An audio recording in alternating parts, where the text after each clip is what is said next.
wabarakatuh.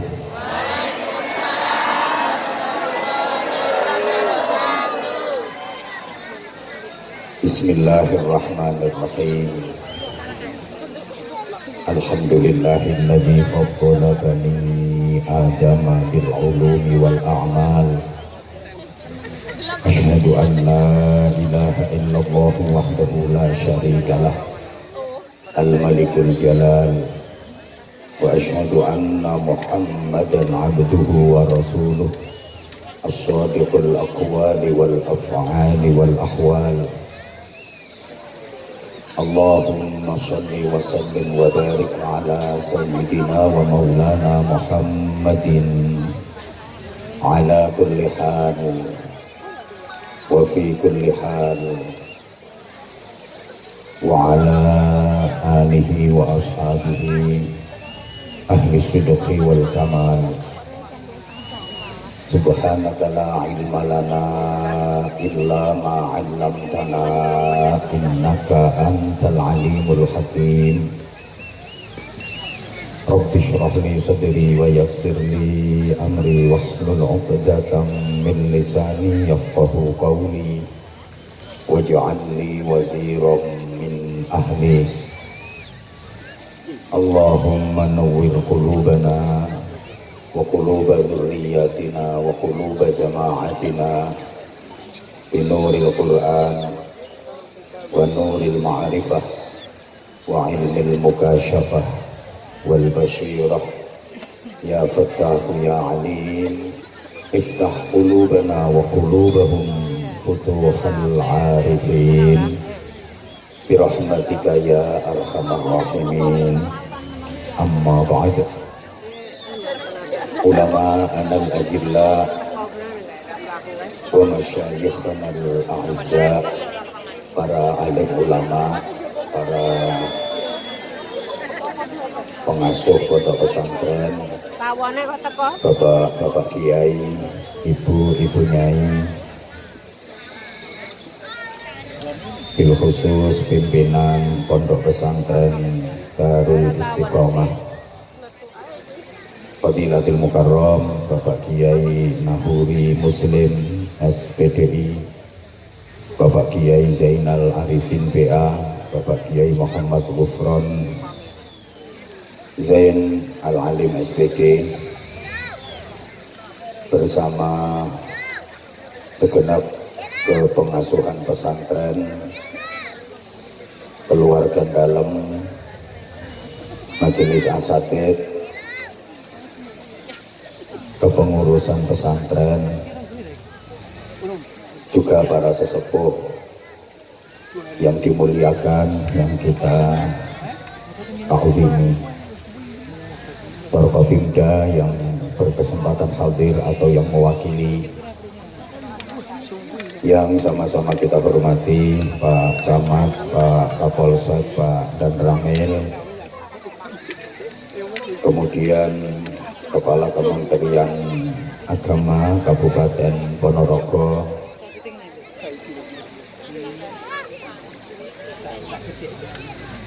GPAC FKDT Kecamatan Balong, Kepala Desa, perangkat desa, tokoh-tokoh masyarakat, semua tamu undangan, Bapak dan Ibu Wali Santri, kemudian mutakharrijin, mutakharrijat dari Pondok Pesantren Darul Istiqomah, adik-adik santri putra dan santri putri, hadirin hadirat, mustami'in mustami'at, seluruh jamaah, mudah-mudahan semuanya dikaruniai panjang umur, sehat wa'afiyah fi ta'atillah, dikaruniai keselamatan zahiran wa batinan, dunyan wa ukhran, selamat akidahnya, selamat imannya, selamat keluarganya. Mohon keikhlasannya untuk membaca suratul Fatihah kita hadiahkan kepada muassis, pendiri dari pondok pesantren ini, beserta seluruh orang-orang yang ikut berpartisipasi dalam memperjuangkan pondok pesantren Darul Istiqomah. Mudah-mudahan amal baktinya, pengabdiannya, perjuangannya diterima baik dan mendapatkan pahala yang agung di sisi Allah Subhanahu wa taala. Al-Fatihah. A'udzubillahi minasyaitonir rajim. Bismillahirrahmanirrahim. Alhamdulillahirabbil alamin. Ar-Rahmanir Rahim. Maliki yaumiddin. Iyyaka na'budu wa iyyaka nasta'in. Ihdinas siratal mustaqim. Siratal ladzina an'amta 'alaihim ghairil maghdubi 'alaihim waladdallin. Rabbighfirli wa liwalidayya wa lil mu'minina amin ya rabbal alamin. Fatihah sekali lagi para jamaah dengan niat berdoa memohon kepada Allah Subhanahu wa taala, mudah-mudahan negara kesatuan Republik Indonesia yang kita cintai bersama dijaga keutuhannya oleh Allah, dijauhkan dari musibah, bencana dan mara bahaya. Untuk saudara-saudara kita yang sedang diuji dengan musibah, mudah-mudahan diberikan ketabahan, kesabaran, kekuatan, diberikan ganti yang sebaik-baiknya. Yang diwafatkan Allah mudah-mudahan wafat dalam keadaan syahid. Al-Fatihah. A'udzubillahi minasyaitonirrajim. Bismillahirrahmanirrahim. Alhamdulillahirabbil alamin. Arrahmanir rahim. Maliki yaumiddin. Iyyaka na'budu wa iyyaka nasta'in. Ihdinas siratal mustaqim. Siratal ladzina an'amta 'alaihim ghairil maghdubi 'alaihim waladdallin. Rabbighfirli wa liwalidayya wa lil mu'minina amin ya rabbal alamin. Para jamaah yang saya sayangi, saya hormati rahimakumullah. Perjalanan dari pondok pesantren Darul Istiqomah yang sudah 35 tahun, semoga ke depan makin syiar, makin maslahah, manfaah dan barokah, amin Allahumma amin. Pondok pesantren ini berasal dari dua kata, pondok dan pesantren. Kalau diuraikan, pondok itu sesungguhnya bahasa Arab. Adik-adik kalau buka kamus, ada lafaz funduk, fa, nun, dal, qaf. Bacaannya funduk. Tapi karena lesan Jawa ya diambil enaknya pondok. Itu artinya hotel. Jadi kalau nanti sampean ke Mekah, mudah-mudahan semuanya bisa ke Mekah,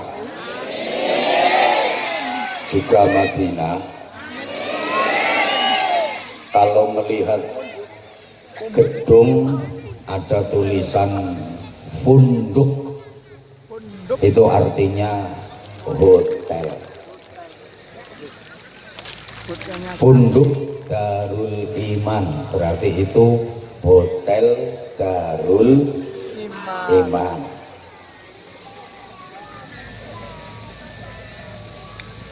Funduk Darut Taqwa berarti niku artinya hotel Darut Taqwa. Tapi karena orang Indonesia itu sukanya ke Arab-Araban, jadi ada tulisan alif, ya, sin, kaf, ro, ya, mim. Sama orang kita itu dibaca alif, ya, sin, karim. Padahal yang benar bacaannya es krim. Jadi saya ulang, pondok itu bahasa Arab artinya apa? Bukan nyaut. artinya hotel. Jadi kalau pondok pesantren NU berarti itu hotel bintang 9. Kan simbolnya NU bintang 9. Kalau pondok pesantren Muhammadiyah berarti hotel matahari. Pesantren itu ada yang mengatakan berasal dari bahasa India kuno, santra,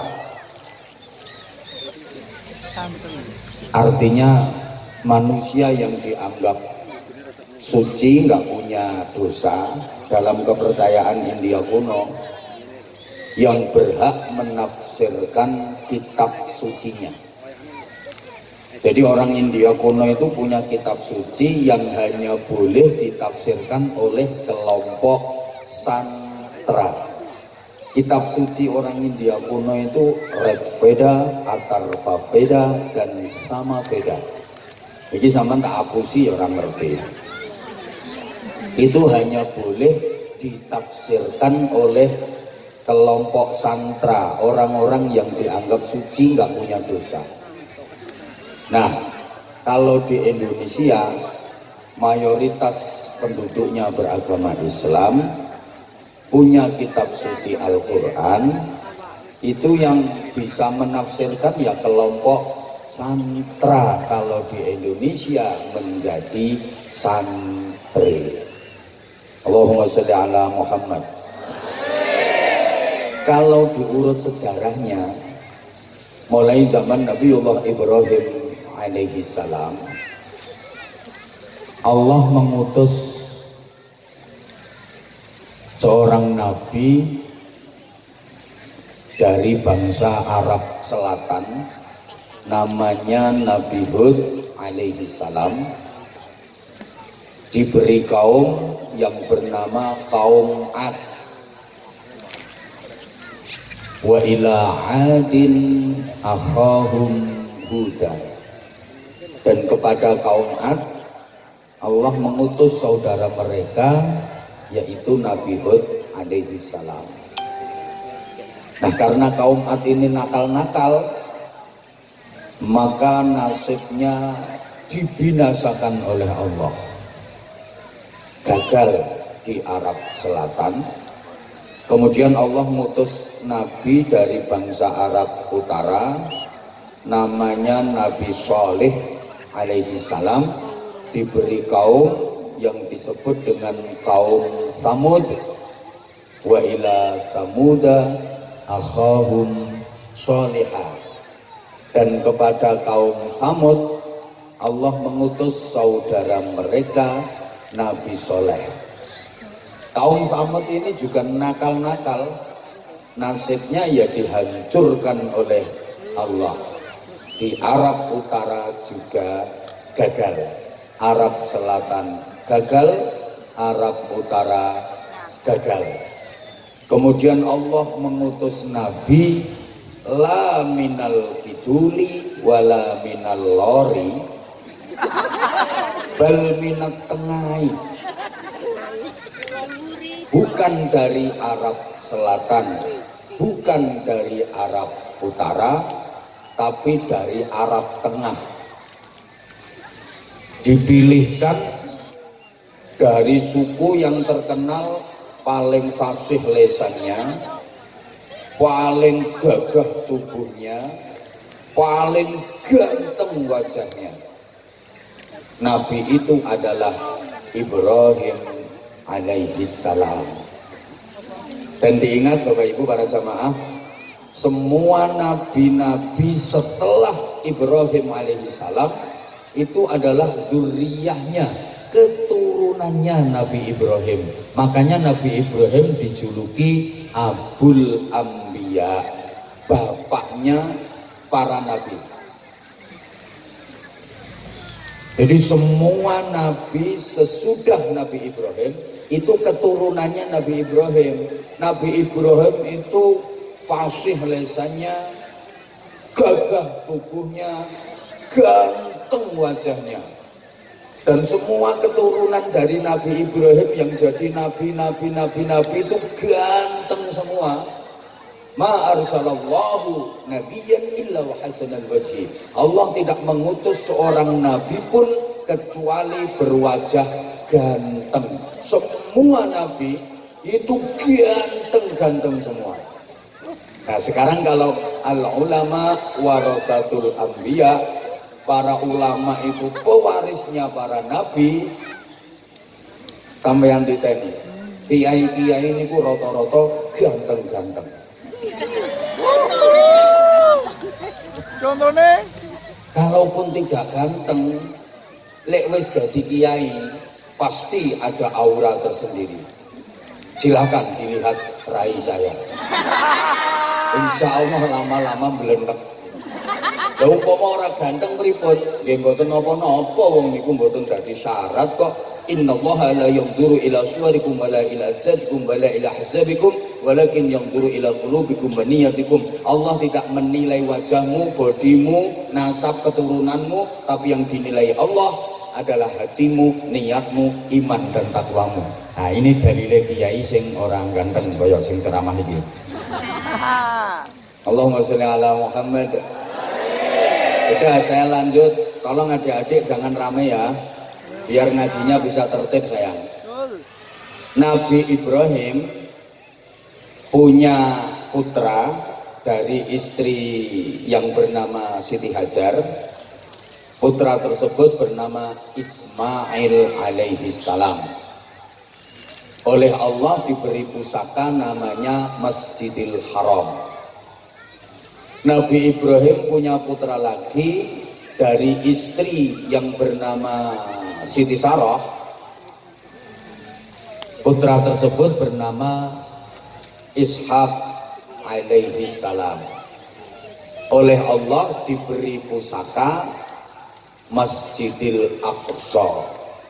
Makanya Isra-nya Rasulullah itu napak tilas pusaka Nabi Ismail dan pusaka Nabi Ishak.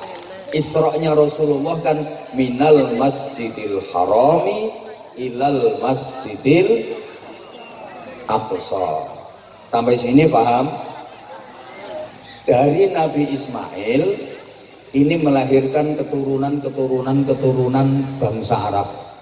Jadi negara-negara Timur Tengah itu banyak keturunan Nabi Ismail. Nabi Ishak punya anak namanya Yakub alaihi salam. Dari Nabi Yakub ini yang melahirkan bangsa Israel. Bangsa Israel ini bangsa wong pinter. Bahkan gudangnya Nabi itu Bani Israel. Rata-rata Nabi itu berasal dari Bani Israel. Cuma memang serakah. Bukan hanya soal ekonomi saja, sampai soal Nabi saja. Mereka itu nggak mau menerima Nabi yang bukan keturunan Bani Israel. Maka sampai sekarang pun mereka tidak mau mengakui Rasulullah Muhammad SAW. Karena Nabi Muhammad bukan keturunan Bani Israel, tapi Nabi Muhammad berasal dari keturunan Nabi Ismail. Jadi bangsa Israel itu begitu. Kalau ada Nabi yang bukan keturunan Israel, itu berusaha untuk diisraelkan. Contoh Nabi Ayub alaihi salam. Nabi Ayub itu nabinya bangsa Eropa. Tepatnya di negara Yordania. Nah, akhirnya Nabi Ayub ini diambil cucu menantu sama Nabi Yusuf, dinikahkan dengan Siti Sarah, cucunya Nabi Yusuf. Setelah dinikahkan dengan Siti Sarah, Nabi Ayub diboyong ke Israel. Maka bangsa Eropa kelangan Nabi. Tapi lumayan, wis tahu duwe Nabi, senajan akhirnya kelangan, tapi kan wis tahu duwe Nabi. Daripada Indonesia ini setiap ada Nabi pasti palsu. Saiki ngaku Nabi, rong dino kas tangkep polisi. Tuh, masih ingat nggak? Indonesia ini dulu banyak nabi-nabi. palsu. Ada nabi namanya Ahmad Musaddiq, guru olahraga. Katanya ditemui malaikat Jibril itu di Bogor. Ngapain malaikat Jibril kelayapan sampai Bogor? Ada nabi lagi namanya Suyuti, tukang cukur. Indonesia ini luar biasa. Di Malang ada nabi namanya Yusman Roy, itu yang mengajarkan sholat boleh diterjemah. Jadi kalau takbiratul ihram bukan Allahu Akbar tapi Allah Maha Besar. Kena wong Betawi ya Allah gede banget. Kena wong Ponorogo Allah gede nerang. Nek Bojonegoro ya Gusti Allah gawedi. Wong Madura Allah Maha Jeraja tak iya. Di Jombang juga pernah ada nabi namanya Jari. Pokoknya Indonesia ini Masya Allah setiap ada nabi mesti palsu. Allahumma sholli ala Muhammad. Ini adik-adiknya kok masih rame ya? Kalau adik-adik aja rame nggak pantas, apalagi yang kawak-kawak. Di pengajian kok misalnya maaf-maaf ngobrol sendiri sama temennya atau main HP, itu rasa-rasanya kok kurang pantas. Apalagi di panggung. Kalau di panggung izin Kiai, tepuk tangan nggak apa-apa. Kan kalau di panggung itu jadi pusat perhatian, di syuting, akhirnya nanti komennya netizen itu kadang-kadang ngeri. Itu di panggung kok main HP sendiri. Meskipun nggak mendengarkan, mending ngelamun saja daripada main HP, malah nanti dinilai negatif.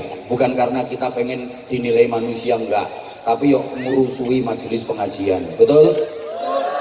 Allahumma sholli ala Muhammad. Oke, sekarang saya lanjut. Runutan dari masjid. Tadi Nabi Ismail diberi Masjidil Haram, Nabi Ishak diberi Masjidil Aqsa. Ringkes biar nggak kepanjangan karena saya mau pindah.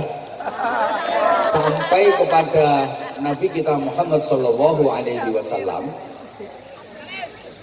Rasulullah hijrah dari Mekah ke Madinah, sampai perbatasan beliau membangun masjid yang kemudian masjid itu dikenal dengan nama Masjid Quba. Itu adalah masjid yang pertama kali dibangun dalam sejarah Islam.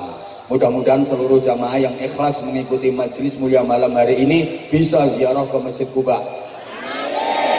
Salat 2 rakaat di Masjid Quba itu pahalanya sama dengan ibadah umroh. Nah kalau 4 rakaat pahalanya kayak umroh 2 kali. Di mana letaknya? Yang masuk wilayah Madinah.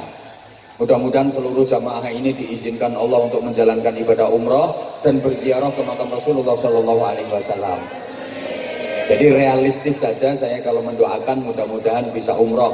Untuk mendoakan haji rasa-rasanya berat, bukan karena duit. Syarat haji yang paling berat sekarang itu as-sabru bil antri. Karena antriannya udah 30 tahun. Ini coba disederhanakan oleh Kementerian Haji dan Umroh menjadi rata semua seluruh Indonesia, antriannya 26 tahun. Itu pun sudah sangat lama. Kalau penjenengan sekarang umur 60 tahun baru daftar, nanti berangkatnya umur 87 tahun. Tekan pora umurmu. Nek umroh kan masuk akal. Allahumma sholli ala Muhammad. Nah, Masjid Quba itu masjid yang menjadi kebiasaan Rasulullah untuk bermalam minggu. Jadi Rasulullah itu punya kebiasaan malam mingguan. Tapi malam mingguannya Rasulullah Sabtu sore berangkat dari rumah menuju Masjid Quba. Imma masyian wa imma raqiban. Kadang-kadang jalan kaki, kadang-kadang berkendara. Dari rumah Rasulullah sudah wudhu, sampai Masjid Quba enggak batal wudhunya, kemudian sholat di situ. Dan Nabi bersabda, siapa yang berwudhu dari rumah, bersuci dari rumah, kemudian menuju ke Masjid Quba melaksanakan sholat 2 rakaat, maka dapat pahala seperti umrah. Kenapa Rasulullah setiap Sabtu sore menuju Masjid Quba? Beliau tabarukan dengan turunnya ayat la masjidun ussisa 'alat taqwa. Maka manusia itu nilainya dari takwanya, bukan dari pangkat jabatan kedudukannya, bukan dari kekayaan dan harta bendanya, bukan dari kepandaian dan kepintarannya. Maaf. Maka yang diberi titipan ilmu, kepandaian, kepintaran, jangan pernah disombongkan, karena nilai manusia bukan dari situ. Toh ilmu itu juga milik Allah, hanya titipan. Kalau Allah pengen mencabut ilmu, gampang, diuntir saraf otaknya sidik wae, cetik, langsung lelak-lelak. Digawe pikun lontek ilmune, betul? Ya Allah. Sekarang aja koyok pinter-pinter, semua pertanyaan bisa jawab, gak ono yang balik. Ora usah sombong, turu lho wis ora kena dijak takoni. Betul? Demikian pula yang diberi titipan berupa harta, kekayaan, duit akeh, jangan pernah disombongkan. Nilai manusia bukan dari itu. Allah kalau ingin mencabut harta, kekayaan gampang. Sekarang kaya, dibalik yang jatuh kismin. Kismin ini sangi sore miskin. Nolongso. Ya kalau tadinya miskin jadi kaya, paling-paling kaget. Nah kalau tadinya kaya jadi miskin, stres. Gini apa enggak? Ya Allah, ini didengerin apa enggak ya? Pangkat, jabatan, kedudukan juga titipan Allah, enggak usah disombong-sombongkan. Allah menilai manusia bukan dari di dunia ini kamu pangkatnya apa, jabatannya apa, enggak. Pangkat jabatan ada habisnya kok, pensiun entek, kadang-kadang belum pensiun aja, belum purna aja udah selesai pangkatnya, betul? Nah, kadang ada di titik-titik pangkatnya sombongin, yang melakukan degeng-degeng, kesenggol siti, musuh-musuh, jangan macam-macam saudara sama saya. Saudara nggak tahu siapa saya, loh lali jenenge dewe. Padahal pangkatnya apa? Wakil RT.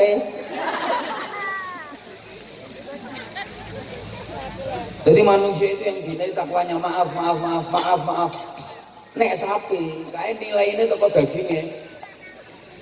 Semakin akeh dagingnya, semakin gede, semakin lemu, semakin larang. Sing lemu langsung mereng-mereng lho gue. Wih nek sapi. Tapi apakah semua binatang nilainya dari dagingnya, dari lemunya, dari gedenya? Enggak. Nyatane ono kok manuk cilik, ungkil-ungkil, nilainya harganya lebih mahal daripada sapi sing gede. Gimana apa betul? Karena manuk, anda mau ngomong manuk kok diguyu toh? Nilainya dari suara. Kalau manuk nilainya dari suara, kalau sapi nilainya dari daging, dari lemunya. Nah kalau manusia nilainya dari apa? Lemunya. Yo ono saingan karo sapi. Dari takwanya. Allahumma sholli ala Muhammad.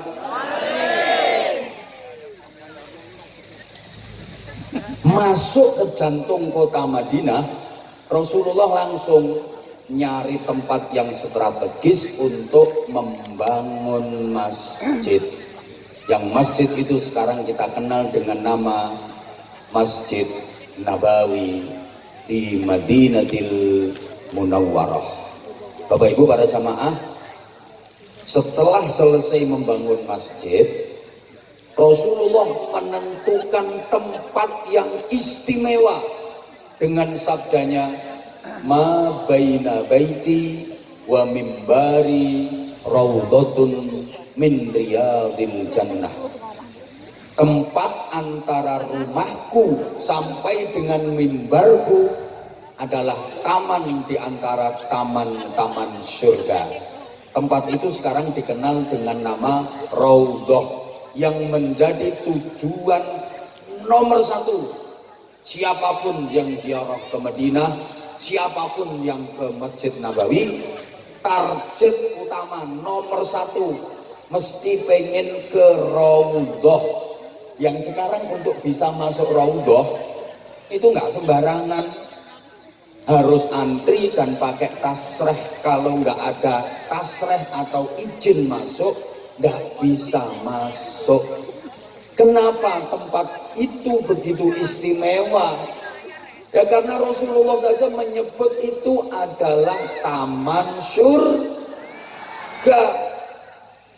Sholat, zikir, berdoa, iktikaf di situ sama dengan berada di taman surga. Masya Allah, kebutan mereka. Nah, kenapa tempat itu yang dinamakan taman surga? Kok bukan semua bangunan Masjid Nabawi disebut taman surga semua? Kok hanya tempat itu yang ukurannya kurang lebih 28 kali 16 meter, kurang lebih, saya sendiri nggak sempat meteri. Kenapa hanya tempat itu yang disebut taman surga? Kok enggak seluruh bangunan masjid disebut taman surga? Karena di tempat itulah Rasulullah mendirikan pondok pesantren. Di tempat itu Rasulullah mengajar sahabat-sahabatnya, mendidik murid-muridnya. Jadi pondok pesantren itu mulai zaman Rasulullah sudah ada. Ini modelmu kok kaya ora percaya ngono diomongi. Halo?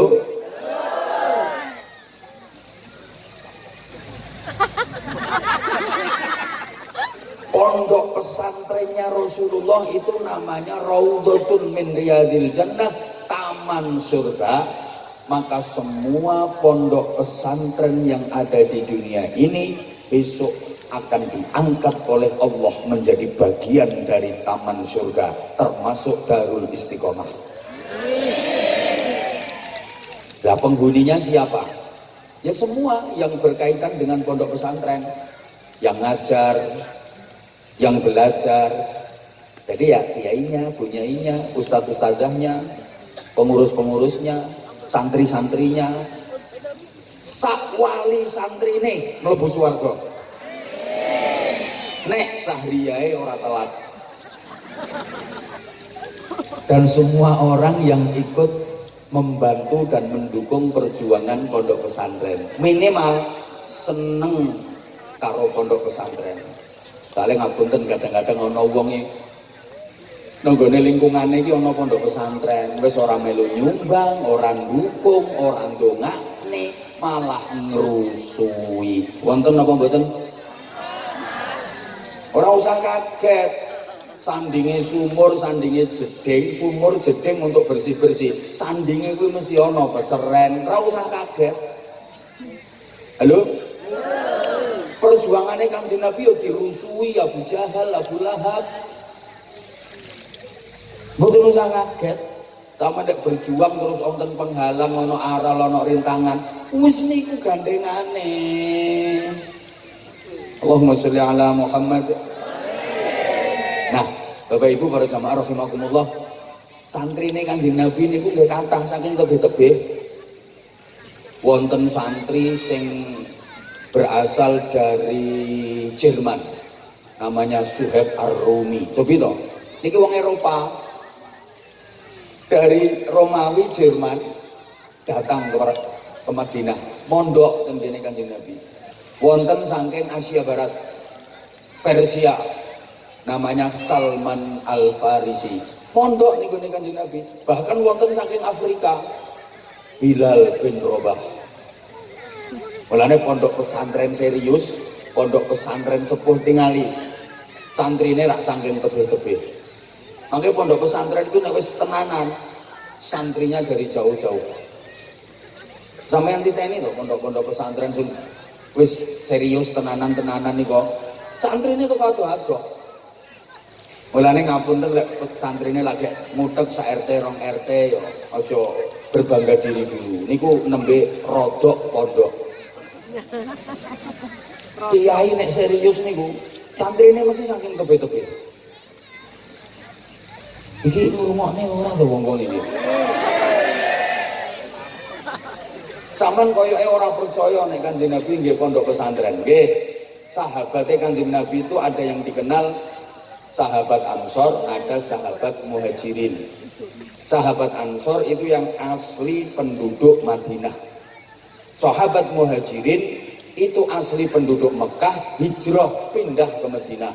Nah, ini ada sahabat yang la minal Ansor wa la minal Muhajirin. Bukan sahabat Ansor, bukan sahabat Muhajirin. Ini manggone nunggone teras-terase masjid, nunggone emper-empere masjid.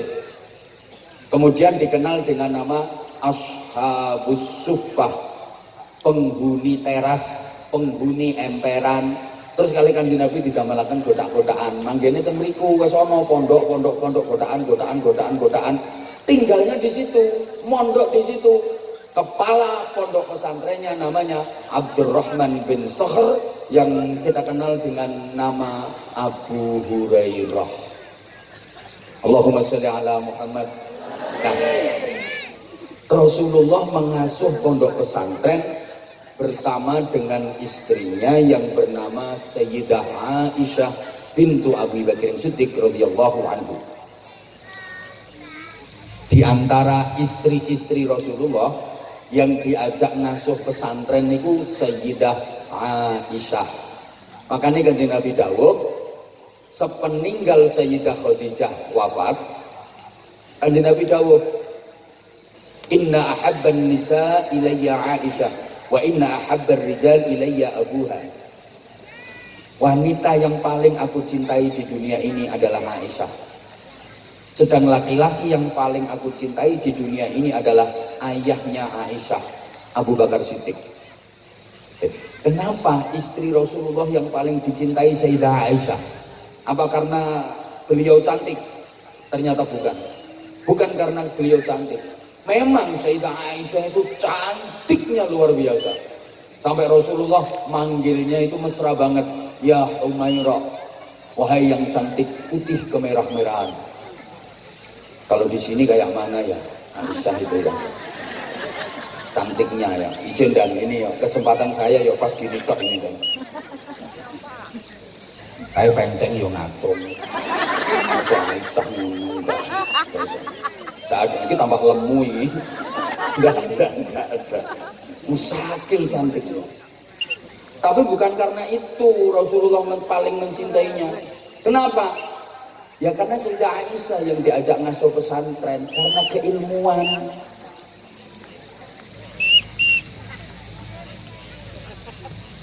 Rasulullah mengajar sahabat.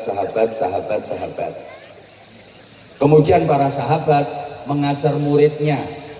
Yang generasi muridnya sahabat itu disebut tabi'in.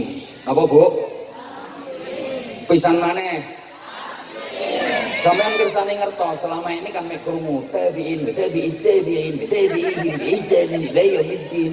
Tapi ditakoni tabi'in ki apa? Mbuh, pokoke tabi'in. Generasi tabi'in niki murite sahabat, lek sahabat murite Kanjeng Nabi. Ayo tuh sayang nyaut. Sahabat ki murite Kanjeng Nabi. Lah nek tabi'in murite sahabat. Ngoten. Lah sampai generasi tabi'in ini didhawuhaken farubba muballighin au'a min sami'in. Akeh wong sing dikandani luwih bisa madai ilmu tinimbang sing krungu langsung. Sing krungu langsung teko Kanjeng Nabi para sahabat. Kalau tabi'in ora krungu langsung teko Kanjeng Nabi, tapi dikandani para sahabat. Banyak generasi tabi'in yang lebih bisa menampung ilmu dibanding para sahabat.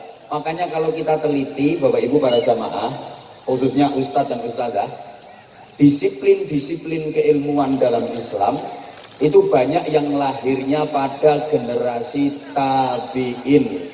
Kayak ilmu tafsir, ilmu usul fikih, ilmu nahwu, Itu lahirnya pada masa tabi'in. Zaman sahabat belum ada.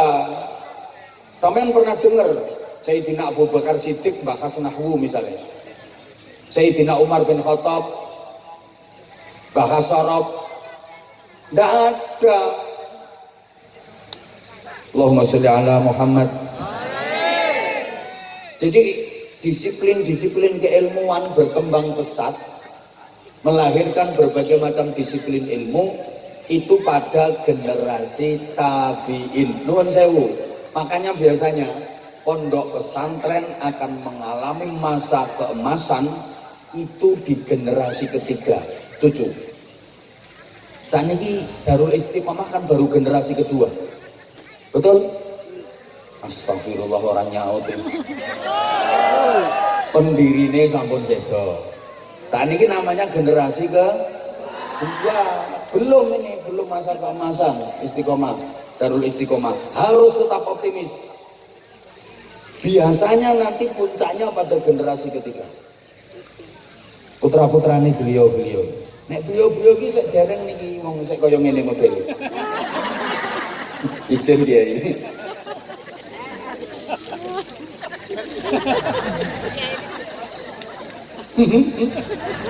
Oke. Ukurannya generasi ketiga. Tapi yang mana? Kalau generasi ketiga ini kok tidak mampu mengembangkan dan tidak dikaderisasi dan regenerasi dengan baik, mengalami masa kehancuran. Nggih, nuwun sewu ragi ngatos-atos para pimpinan dari pondok pesantren. Jadi pertaruhannya nanti pada generasi ketiga. Bahkan banyak yang terjadi perpecahan di pondok-pondok pesantren itu juga pada generasi ketiga. Masuk nih pondok pesantren ono perpecahan. Iya. Kadung rukun nih ora kaya rukune pondok pesantren. Kadung pecohan nih ora kaya pecohane pondok pesantren.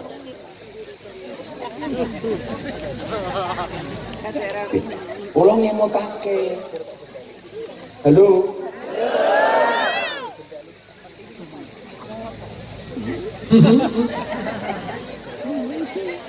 Mungkin ini pun kata kejadian pada generasi ketiga pondok pesantren mengalami masa kejayaan, mengalami masa keemasan. Tapi juga banyak pada generasi ketiga itu pondok pesantren mengalami masa kehancuran. Artinya kehancuran itu ya entek santrine, hanya tinggal nama. Loh, saya tidak memeden-medeni, enggak.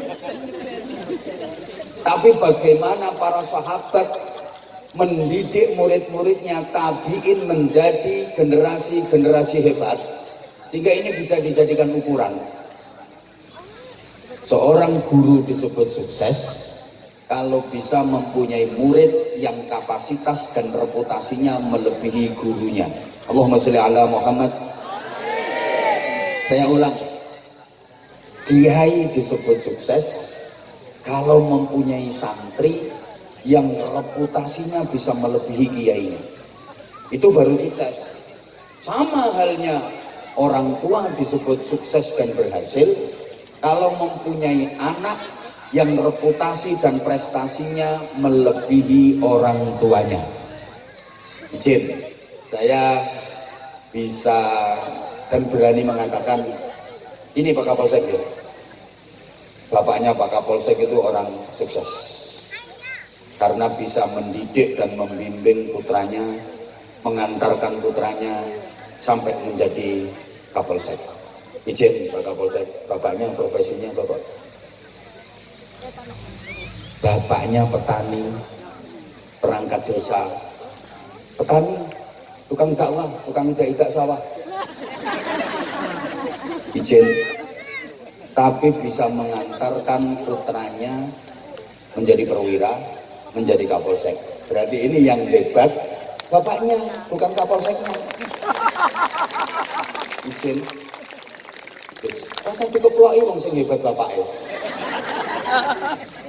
Nah Pak Kapolsek ini berhasil apa enggak, sukses apa enggak? lihat nanti putra beliau. Nah, kalau putra beliau bisa jadi Kapolres, sukses ini Pak Kapolsek. Lah nek bapake Kapolsek kok putrane Hansip. Gagal berarti Kapolsek. Ijen kan.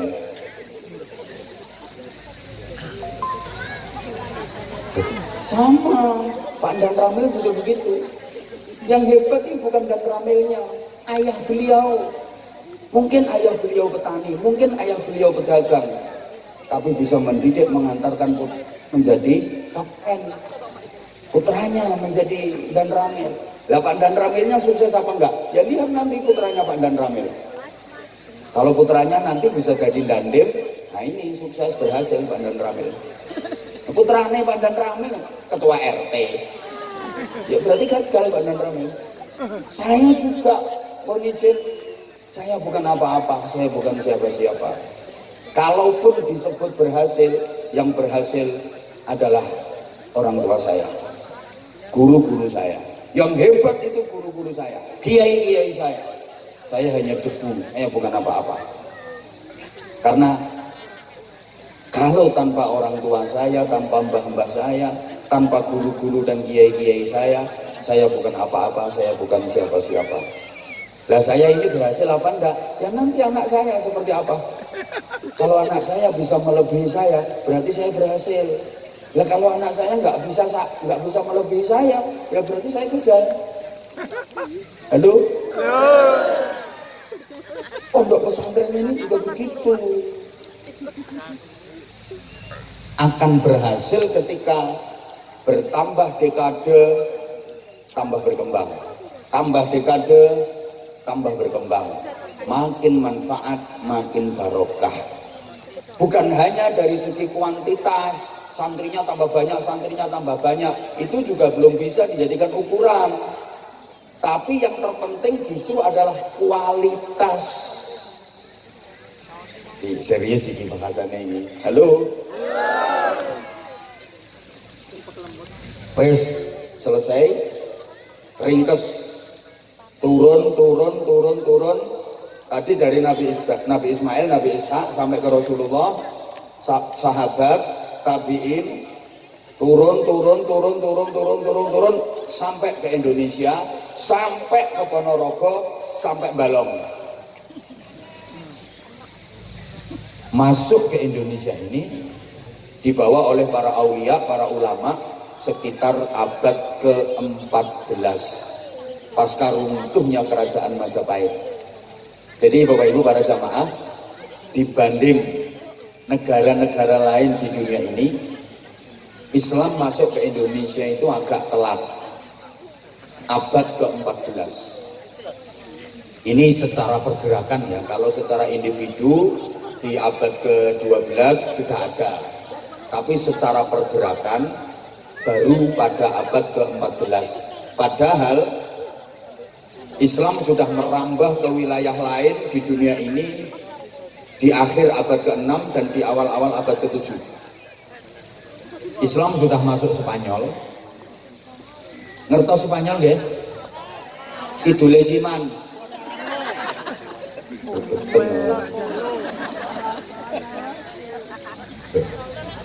Abad ke-7 Islam sudah masuk Spanyol, dibawa oleh Torik bin Ziyad.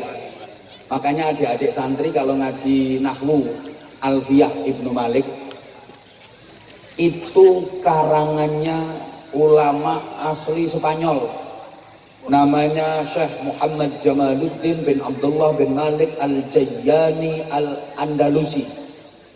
Jadi yang ngarang Alfiyah Ibnu Malik itu orang Spanyol, bukan orang Balong.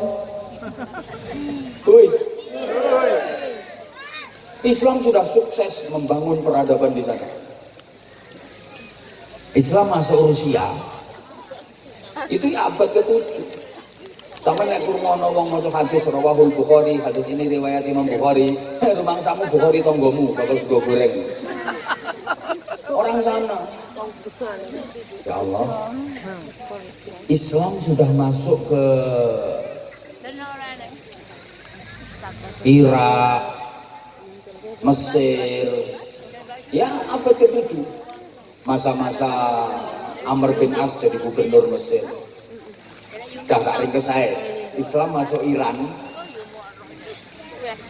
awal abad ke-7 yang membawa Abu Ubaidah ibnul Jarrah.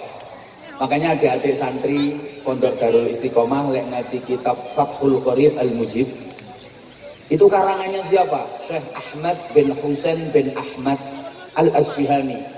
Asfihan itu kota terbesar kedua di Iran setelah ibu kota Teheran, yang disinyalir menjadi pusat pengayaan uranium nuklir. Makanya Amerika Serikat itu takut sama kota Asfihan. Infonya, satelit pengawas keamanan Amerika Serikat selalu dihadapkan ke Asfihan karena di situ menjadi pengayaan uranium nuklir. Ternyata Amerika Serikat yang katanya negara adidaya, negara superpower, negara kuat itu takut sama nuklir. Kalah karo wong Ponorogo. Nuklir masuk Ponorogo dimakan, soalnya jadi bakso nuklir, ya kan? Ternyata orang Indonesia ki sakti-sakti, panganane bakso granat.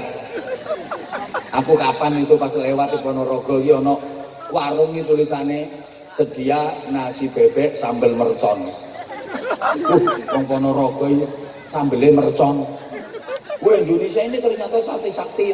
Bener, tongseng ya dipangan, tong karo seng ya dipangan. Bocah cilik-cilik, cambalong cilik-cilik doyan molen jajal. Molen iki dipangan karo cah cilik-cilik. Wong ibu-ibu kletis-kletis mangan jajan apa Bu? Kuping gajah. Wah, Indonesia ini sakti-sakti ternyata. Kapang selam ya dimplok. Gulane ae pasir, batu. Mulane lek Amerika kae jarene wis tekan bulan. Alah paling ning kono trimo ngencepno gendera. 6 bulan pamer-pamerno. Wong balong nek blonjo iki no matahari.